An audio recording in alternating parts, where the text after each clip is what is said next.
This is our 6th lecture from Spartans 500 most important words. Our first word is prudent. Prudent means being sensible and careful, especially by trying to avoid unnecessary risks. So being wise is called prudent, right? So what you have to memorize is prudent means being wise. Okay, prudent means wise. Example, prudent house buyers. So these people, prudent house buyers, take wise decisions, right? Before buying a house, they consider multiple factors, right? They behave in a wise manner, right? So that is called being prudent. So even you have one more word called provident. Provident is also being careful. So prudent means being wise and careful. Okay, careful in planning your future, right? So provident people, what they do is they save money in a wise manner, right? So they save money for the future purpose. So whatever money they spend in a very planned manner, right? So you see this, we have provident funds, right? So provident is an adjective. Provident means being very wise and careful, especially with respect to money and savings, right? Provident, prudent, both are almost similar words, right? Being wise. Second example, it might be prudent to get a virus detector for the network. So learn these two words, provident and prudent means being wise. Our next word is magnificent. Magnificent means, here you see there are Telugu meanings here, right? So for Telugites it will be helpful for you people, right? So magnificent means very good or beautiful and very impressive. That is called magnificent. Example, a magnificent performance. So a performance which is very beautiful and very impressive, right? That is called magnificent. So instead of saying very good or beautiful, if you want to express in a much better way, right? You have to, if you want to show the extent in which you got impressed, so use magnificent, right? So magnificent is an adjective. So all these kind of adjectives will be very much useful in your writings, right? Always remember, use adjectives, okay? Use right adjectives in your writings, so that you can actually vent out your emotion, exact emotion, right?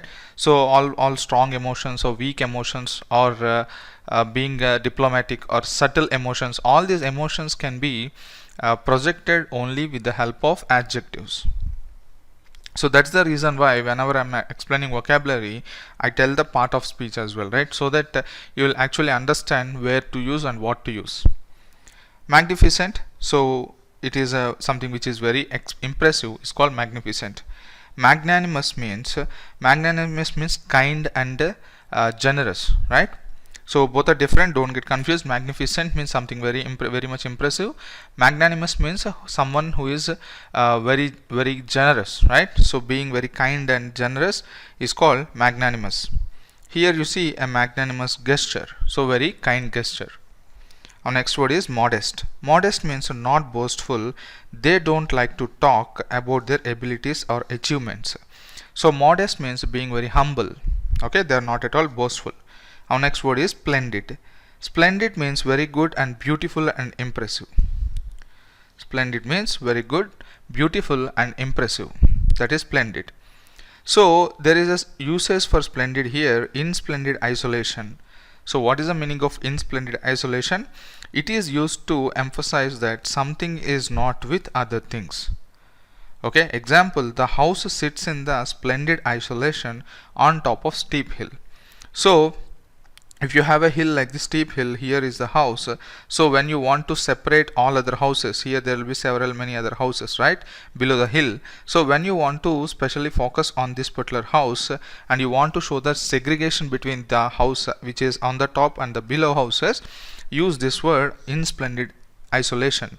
That means this particular isolation is very impressive, and when you want to emphasize on this separation part, you need to use this usage, in splendid isolation.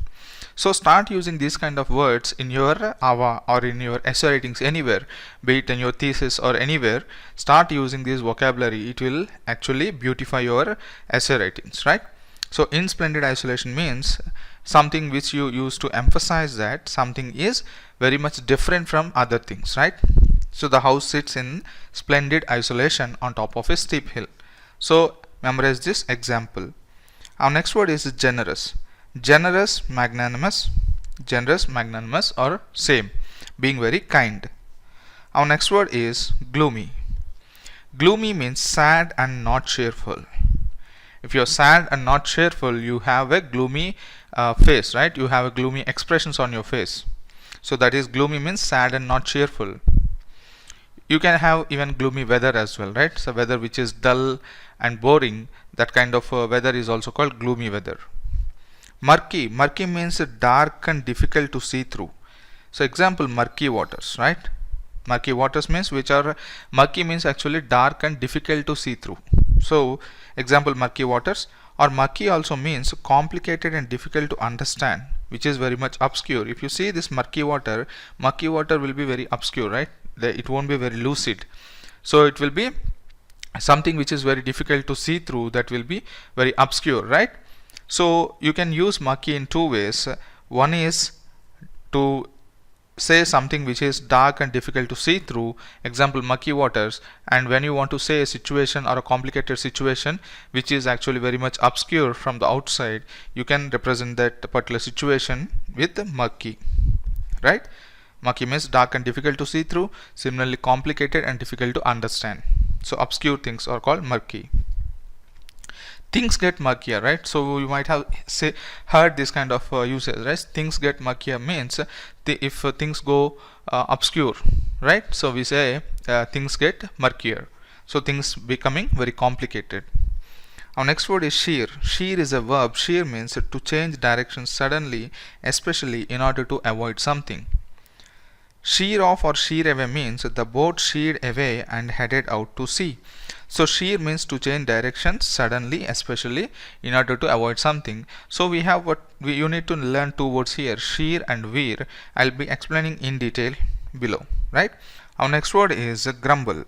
Grumble is a verb. Grumble means keep complaining in an unhappy way. Also grumble means moaning. Also make a low continuous sound is called rumble. Rumble, grumble is one and the same. These are synonyms, right? So grumble means moaning. You memorize these words. Grumble means complaining in an unhappy way. That is the first meaning of grumble. Second meaning is make a low continuous sound, which you can say it as moaning or rumbling, right? That's it. So let us see the difference between veer and sheer. See, all these are the usages for veer and sheer. So veer means veer as a verb, it means to change direction. Example, a tanker driver died when his lorry veered off the motorway. So veer means to change direction suddenly. Second meaning of veer is if opinions, ideas, attitudes, etc. veer in particular direction, they gradually change and become quite different. So if you are thinking in this direction, suppose imagine you are thinking particularly in this direction, suddenly your thinking direction will change, okay? It will take a sudden turn. That thing is called, this behavior is called veering, right? So example, this latest proposal appears to veer the direction of democratic ideals. Second example, the conversation veered back to politics, right? So veer means change direction suddenly, or change your opinions or attitude or your behavior very suddenly is called veer. Our next word is sheer.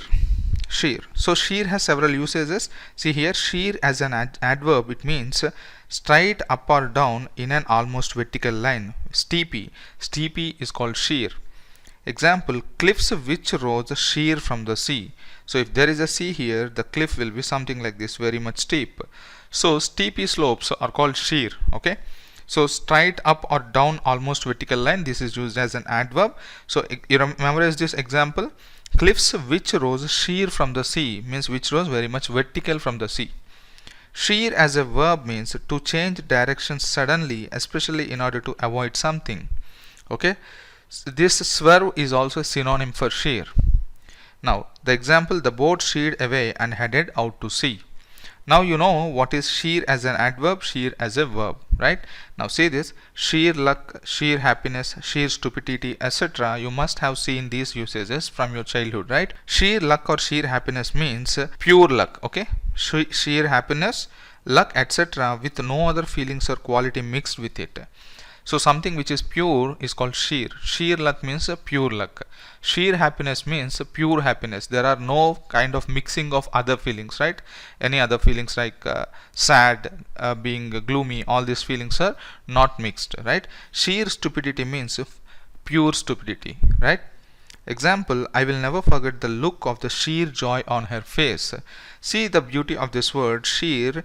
If you use as an adjective, it shows the extent and the impact of that word, right? Impact of that particular feeling, sheer happiness. Instead of saying happiness, if you say just happiness, there can be mixed feelings as well, right? There can be mixed feelings to give you that happiness. But when you say sheer happiness, it is only pure happiness, right? So start using these kind of vocabulary, right? Sheer happiness. Sheer hypocrisy. Okay, so this is about sheer. Now the sheer weight or size, etc., this is used to emphasize that something is very heavy and large. Okay, example, the sheer size of the country makes communications difficult. Okay, so this is all about veer and sheer. Veer means a sudden change in opinion or sudden change in attitude, sudden change in ideas, and sudden change in direction as well, right? Whereas sheer has different uses. Sheer as an adverb means straight up, very steep. Sheer as a verb means change direction suddenly to avoid something. Sheer luck or happiness or anything, which when sheer is used as an adjective, it means pure. Okay, there is also a usage called sheer weight, which means heavy weight, right? So this is all about sheer and veer. So just revise all these words once again.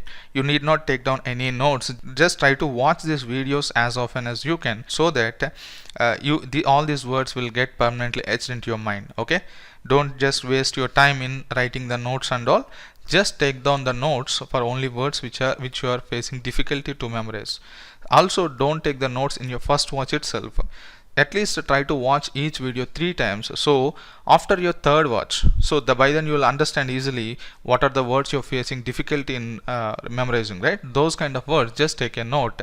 I can for sure say, if you learn 500 words, hardly 20 to 30 words will be difficult to memorize. That's it.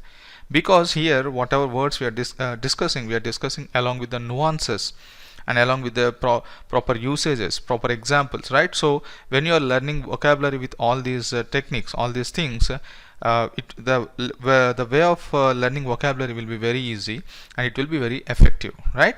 Thank you.